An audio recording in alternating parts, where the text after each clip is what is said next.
গরিবের বাচ্চার পকেটে নাই 2 পয়সা, আবার রেস্টুরেন্টের মধ্যে এসে এত বিল করে ফেলছে। টাকা কি তোদের বাপ দিবে?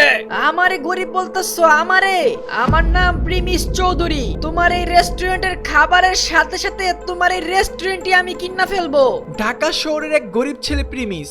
গরিব হওয়ার পরও তার কিছু ভালো বন্ধু ছিল যাদেরকে বড় একটা হোটেলে নিয়ে খাওয়াবে বলেছিল, কিন্তু রেস্টুরেন্টের খাবার খাওয়ার পর বিল এত হয়ে যায় যার কারণে সে বিল দিতে পারে না। এই হোটেল তোমাদের কলেজের রাহুলের বাপের, এর জন্য তোমাদেরকে এখন ছেড়ে দিলাম, কিন্তু কালকের মধ্যে যদি এই বিল পরিশোধ না হয় তাহলে ঢাকা শহরের কোন সিপাই গিয়ে লুকিয়ে থাকলেও তোদেরকে ধরে নিয়ে আসবো। প্রিমিসের বন্ধুদের সাথে এমন ব্যবহারের কারণে সে একদম রেগে যায় এবং সে এই হোটেল কিনে ফেলার হুমকি দেয়, যেটা দেখে প্রিমিসের বন্ধুরা ভয় পেয়ে যায় এবং তাকে সেখান থেকে শান্ত করে নিয়ে যায়। দেখ ভাই, গরিবের সভাপতি প্রিমিস আইসা পড়ছে। প্রিমিস এই অপমান সহ্য করতে না পেরে রাহুলের গায়ে একটি লাথি মেরে দেয়।